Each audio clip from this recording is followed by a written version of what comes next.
बहुत समय पहले की बात है। उशिंगा नाम के राज्य में एक राजा राज किया करता था। उस राजा का नाम था शिवी। वह एक चक्रवर्ती सम्राट था और अपनी महानता और दयालुता के कारण प्रसिद्ध था। उसकी दया के बारे में ऐसा कहा जाता था कि उसके दरबार से कोई भी खाली हाथ नहीं लौटता था। वह हर किसी की मदद के लिए हमेशा तैयार रहता, भले ही उसके लिए किसी भी तरह का बलिदान क्यों न देना पड़े। यही कारण था कि उसकी दयालुता के चर्चे पृथ्वी लोक से आगे बढ़कर स्वर्ग तक भी पहुंच गए। जब इस बात का पता देवों के राजा इंद्र को चला तो उन्होंने मन बनाया कि वह राजा शिवी की परीक्षा स्वयं लेंगे और सुनिश्चित करेंगे कि क्या वाकई में राजा शिवी इतने ही दयालु हैं या यह उनका महज एक ढोंग है। ये तय करने के लिए उन्होंने एक योजना बनाई और अग्निदेव को भी अपने साथ योजना में शामिल होने का निवेदन किया।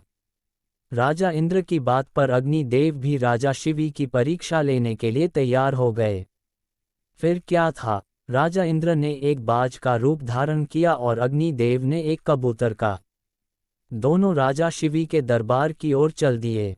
अग्निदेव कबूतर के रूप में आगे गए और इंद्र बाज के रूप में इस प्रकार उनके पीछे चले कि मानो एक बाज कबूतर का शिकार करने के लिए उसके पीछे उड़ रहा हो। थोड़ी ही देर में अग्निदेव कबूतर के रूप में राजा शिवी के दरबार में पहुंचे और राजा शिवी की जांघ पर बैठ गए। उन्होंने राजा से कहा कि एक बाज उसका शिकार करने के लिए पीछे आ रहा है, वह उसकी जान बचा लें। कबूतर की यह बात सुनकर राजा ने कहा, बिल्कुल भी चिंता न करो, मेरे होते हुए वह बाज तुम्हारा कुछ भी बिगाड़ नहीं पाएगा। मैं तुम्हारी रक्षा करने का वचन देता हूँ। राजा के वचन देते ही बाज के रूप में इंद्रदेव भी शिवी के दरबार में पहुंच गए।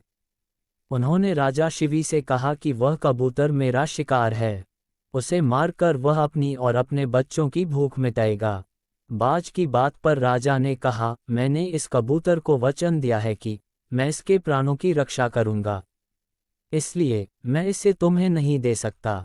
राजा की यह बात सुनकर बाज बोला, अगर आप इसे मुझे नहीं देंगे तो मैं और मेरे बच्चे भोजन के अभाव में भूखे रह जाएंगे, इसलिए इसे तो आपको देना ही होगा।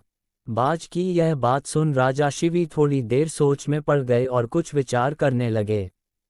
कुछ देर विचार करने के बाद राजा शिवी ने बाज से कहा, अगर मैं तुम्हें इस कबूतर के वजन के बराबर मांस दे दूं तो तुम्हारी और तुम्हारे बच्चों की भूख मिट जाएगी। ऐसे में इस कबूतर के प्राण भी बच जाएंगे और मेरा वचन भी बना रहेगा।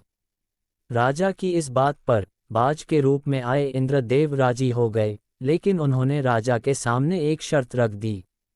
बाज ने कहा, महाराज मैं तैयार हूं, लेकिन आपको कबूतर के वजन का मांस अपने शरीर से देना होगा। बाज की यह बात सुनकर राजा ने सोचा कि कबूतर का वजन कितना होगा। अगर मैं अपने शरीर से ही इसके वजन के बराबर मांस दे देता हूं तो इस कबूतर की जान बच जाएगी। ये सोचकर राजा ने अपने एक दरबारी को एक तराजू लाने का आदेश दिया। दरबार में तराजू लाया गया। राजा ने तराजू के एक पलड़े पर कबूतर को रखा और एक चाकू से अपनी जांघ से एक टुकड़ा काटकर तराजू के दूसरे पलड़े पर रख दिया, लेकिन तराजू तनिक भी नहीं हिला। ये देखकर राजा ने एक और टुकड़ा काटकर तराजू पर रखा।